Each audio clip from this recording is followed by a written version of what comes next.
Olá, telespectadores deste canal, Karine Raposo. Eu sou a Karine Raposo. Prazer, Karine. Prazer. E hoje a gente vai comentar de um filme que eu assisti recentemente, que é Beautiful Boy, né, do Timothée. Eu tô sem roteiro, é 1 da manhã. Mentira, não é 1 da manhã não. É 00:37, eu estou gravando esse vídeo. Então assim, sabe... O roteiro aqui que eu tenho em mãos é a minha resenha do Letterboxd. Então, se você quer ver minhas resenhas do Letterboxd, me acompanhar no Instagram, vai estar aparecendo aqui, aqui, aqui. Você pode ir lá me seguir e etc e tal. Então, a gente vai falar aqui sobre o filme Beautiful Boy.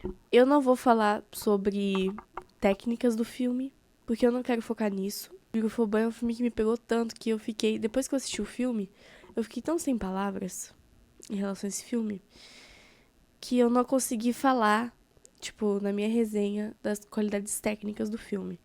Mas eu posso dar um leve, tipo, falar aqui que é, tipo, tudo muito bom.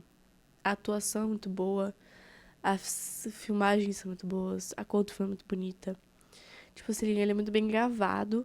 Ele é um filme gravado, né, feito pra ser angustiante. As cenas, o jeito, tudo, ele é totalmente angustiante. Então, só voltando nisso, eu não vou falar de qualidades técnicas, eu vou falar mais do que eu achei da história e da mensagem do filme, né? O que eu tenho a dizer da mensagem do filme. Sobre a história, eu descobri que tem nada a ver com a história do filho do John Lennon, porque eu achava que tinha a ver com a história do filho do John Lennon.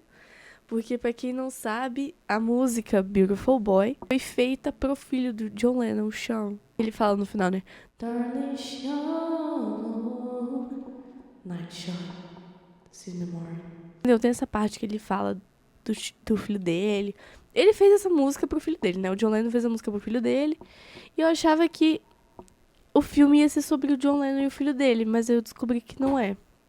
Eu descobri que é uma coisa totalmente trágica. Fiquei Nossa, esse filme me traumatizou um pouquinho, tá? Falar aqui, usar um termo joamânica, filminho de conforto aí, um leve filme de conforto. Nossa, me traumatizou seriamente esse filme. Seriamente. Mas esse filme me deu uma traumatizada legal. Legal. O filme, ele é baseado na história, né, do Nick Sheff, que realmente existiu. O personagem do Nick Sheff, o Timothée, que interpreta o Nick Sheff, ele existe, tá vivo até hoje, né? Graças a Deus tá vivo até hoje. E o Nick Sheff, ele é um menino que ele tem problemas com drogas, tipo, há muito tempo, desde os antes de 18 anos. Então, começando com maconha, evoluindo pras outras drogas, né? Até mesmo chegar na metanfetamina, que é uma das drogas mais fortes e viciantes, né, que existem. O Nick, ele já tentou de fazer de tudo pra se limpar. Tipo, ele foi pra várias clínicas de reabilitação. Ele tentou se limpar em casa, por ele mesmo, sim. Mas ele não conseguiu. Tipo, não conseguiu mesmo. Então, esse filme foi baseado no livro escrito pelo Nick e pelo pai dele, David Sheff. Se vocês quiserem dar uma pesquisada legal sobre a história deles, ou vocês assistem o filme, né? Assistam o filme que é muito legal, esse filme é muito bom. Eu fiquei tipo, gag. Que gag? Eu acho que, tipo, depois desse filme, é humanamente impossível você continuar sendo usuário de drogas. Porque, tipo assim, cara, esse filme é melhor que Proerd, tá? É melhor que Proerd. Ele tem um efeito imediato. A partir do momento que você assiste o filme, você já se traumatizou e você não quer mais usar drogas. Gente, eu dei uma mudada aqui na luz e passei uma coisinha na minha boca, porque eu tava me sentindo uma defunta. Melhor! Melhor que o Proerd. Eu fiquei realmente muito sem palavras com esse filme. O quanto ele me pegou. Não sou usuária, mas assim, eu tenho problemas com usuários de drogas da minha família. Então, ver o quanto as drogas afetam a pessoa, o cérebro da pessoa, o cérebro da pessoa virar um peito de frango. De tanto que os neurônios, sabe? Eles podem ser totalmente, sabe? Cara, eu tô sem palavras de novo. Como o cérebro da pessoa pode ser deteriorado mesmo, sabe? Muito bizarro, muito bizarro. Muito bizarro.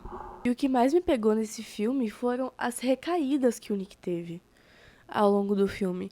Porque toda vez que parecia que as coisas iam melhorar pra ele, ele tinha uma recaída. Tem uma parte do filme que ele vai pra uma clínica de reabilitação e ele fica sóbrio por 14 meses. E a partir do momento que ele volta pra casa do pai dele, ele cai nas drogas de novo. E, cara, essa parte em si foi muito pesada porque ele não quis voltar pra reabilitação. Ele falou assim: não, eu já tô com isso aqui, eu já sou viciado, não tem pra onde eu ir mais, não tem como eu sair disso, entendeu?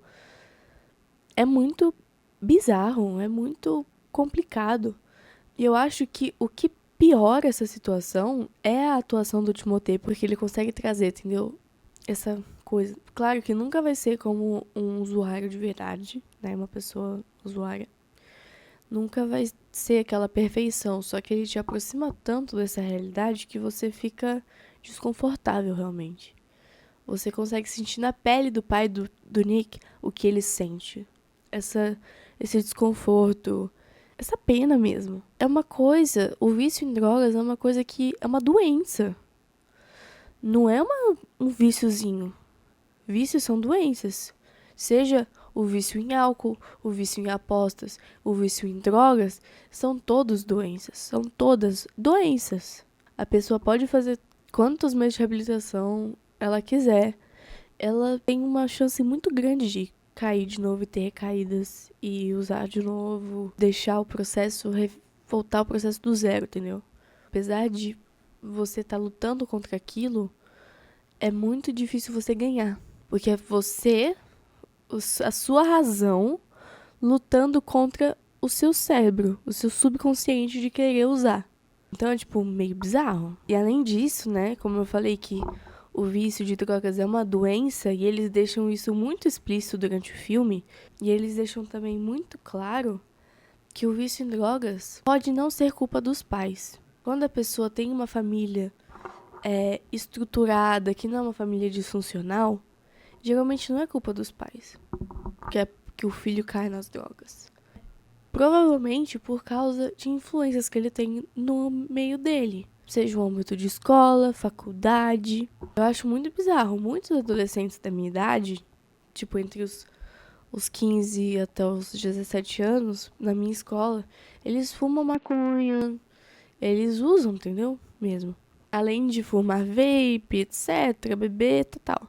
Eu não acho isso normal nunca. Nunca vou achar uma pessoa usar drogas normal.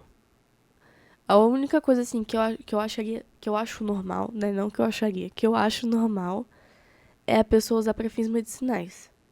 O vício em drogas tem o fim de prazer, a sensação de euforia que ela traz. Os usuários, eles geralmente se colocaram naquela situação. É uma doença que você mesmo se colocou. Como você faz para sair desse buraco que você mesmo se enfiou? Como é que faz? Não faço a mínima ideia. E é uma doença que tem o dano cerebral que ela pode causar, pode ser irreversível. Eu sabia que tinha consequências, né? Mas eu não sabia que era tão profundo a ponto de o dano cerebral poder ser irreversível. Principalmente com o uso da metafetamina, que é o que o filme mais aborda, né? O que mais me chocou é o quão rápido as drogas viciam. Principalmente a metafetamina. Eu vou explicar pelo que eles falaram, né? Que quando você começa a usar metafetamina, depois de algumas doses, algumas poucas doses, você tem que aumentar. Porque o seu cérebro não reconhece mais aquela dopamina, aquele nível de dopamina. Aquele nível de dopamina, ele fica, tipo, padrão. Entendeu? Aquele nível de euforia que a metafetamina deixa, tipo, na dose mais baixa, é o padrão. O padrão. Mas aí você vai aumentando a dose, aumentando, aumentando, aumentando, aumentando. A partir do momento que você não consegue sair mais disso. Porque a dopamina que essa droga proporciona é tão alta que vira um ciclo vicioso. E é muito difícil você encontrar algo que te dê o tanto de dopamina que a metafetamina proporciona. Droga, ela não é uma brincadeirinha. Humor e piadas. Não é lazer. É uma prisão, cara. Isso que os vícios são. Você querer mais dopamina vinda de uma coisa que você é muito você gosta muito. Que o vício já tá tão extremo que você acaba vendendo a hipoteca da sua casa, coisas assim, que são aí é um nível muito extremo de vício. Você começar a vender as suas coisas na casa da sua casa para poder apostar, poder comprar álcool, drogas, que é o nível que o Nick realmente chega.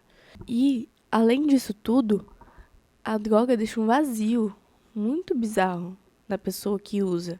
Nas palavras do Nick, abre aspas, agora eu preciso preencher esse buraco negro dentro de mim. Fecha aspas, né? Vocês estão entendendo a dimensão dessa frase? Eu sou muito nerd de astronomia. Então, quando ele falou isso, eu tive um pensamento na hora, tipo assim, cara, não vai tampar esse buraco. Esse buraco não vai ser tampado. Pra quem não sabe, o buraco negro ele é um ponto no universo hipermassivo, né? Então, ele é tão massivo que nem a coisa mais rápida do universo, que é a luz, pode sair. Você entende que ele fala que esse buraco negro dentro de mim é uma coisa séria? Tipo, não é brincadeirinha, não é tipo um buraco, tipo, ai, que saudades. Não. É uma coisa séria. É como se fosse luto. Luto de não estar usando mais drogas. Luto de não ser a pessoa que você é no estado de epifania que a droga proporciona. É esse tipo de buraco. Não é uma coisa besta. É realmente um luto que você quase não consegue superar, porque é realmente um buraco negro dentro do seu coração, entendeu? Dentro de sua alma. É como se realmente faltasse uma parte de você, como se uma parte de você tivesse morrido. Então imagina, se nem a luz escapa de um buraco negro, como que um vazio desses é preenchido? Como que o vazio que o vício em drogas deixa é preenchido?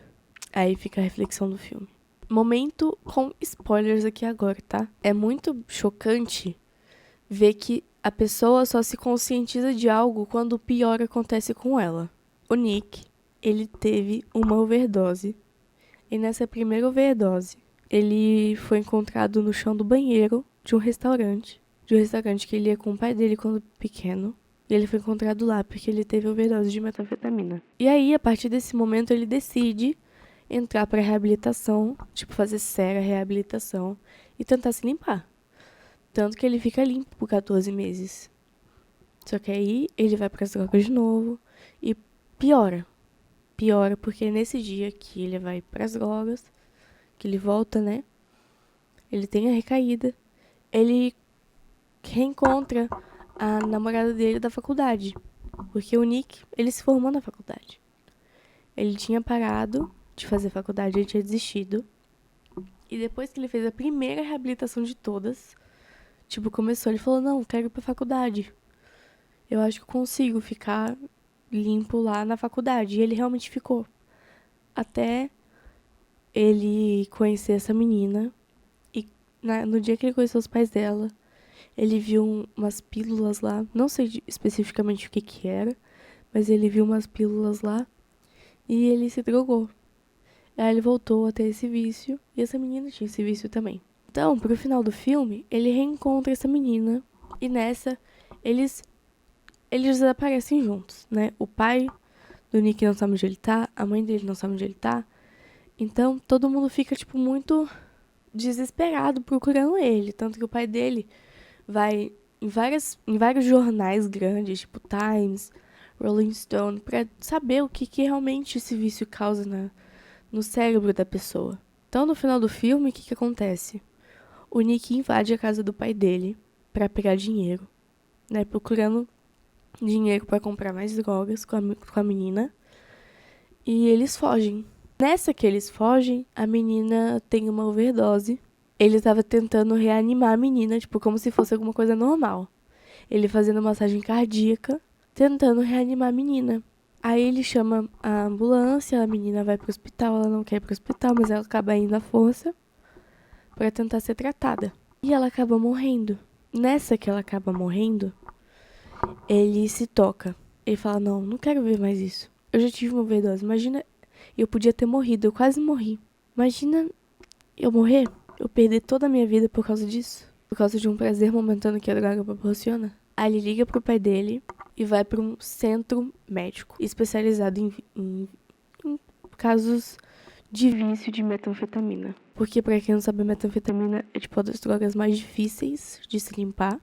Ele vai pra esse centro e no final do filme a gente descobre, né, fala que o Nick tá limpo já há 8 anos.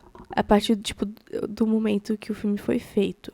Essa história se passou em 2010 e eu não sei se, tipo, até hoje ele tá limpo. Eu fui pesquisar, né, se o Nick Chef tava limpo ainda, né? E apareceu várias notícias que o pai dele tava procurando ele nos jornais. Saiu até na Folha de São Paulo, notícia de 2009. É bizarro o amor de um pai pra um filho, a ponto dele fazer de tudo pra tentar salvar ele de um vício que ele não consegue. De um vício que ele não consegue salvar o próprio filho. E é isso que mais mata o pai dele durante a história. Tipo, o que mais deixa ele triste durante a história é ele não conseguir ajudar o filho dele. Tem que ser uma decisão do filho dele. O Nick Chef, ele virou um roteirista de sucesso em Hollywood. Ele roteirizou 13 Reasons Why. E hoje em dia ele conscientiza todo mundo sobre as drogas. Então eu não tenho essa informação, mas eu assumo que ele continua limpo. O que é muito legal. Entendeu? Uma história de superação muito bonita. De um vício muito escroto. Escroto mesmo. Enfim, gente, é esse o vídeo. Desculpa o clima pesadíssimo que esse vídeo tem. Mas eu precisava comentar um pouco sobre. Realmente ponderar e colocar isso em palavras. Apesar de eu ter escrito na minha review do Letterboxd, eu sinceramente fiz tipo eu dissertei mais sobre a minha review. Se vocês quiserem ver, tá aparecendo aí na tela de novo. Minhas redes sociais. Me sigam no Instagram, né? Nas lives da Twitch. Vou começar a fazer as lives. E realmente, eu queria conversar um pouco sobre esse filme pra eu entender mesmo o que eu senti em relação a ele e realmente conscientizar as pessoas, principalmente os adolescentes, com essa relação das drogas mesmo, porque, cara, é bizarro, eu acho absurdo adolescentes da minha idade serem viciados em drogas e tal. Eu acho realmente muito absurdo e eu não acho isso normal, tipo, nem um pouco normal. Muito obrigada pelo vídeo, obrigado por assistir, deixa o like, se inscreva se você gostou. Um beijo pra vocês!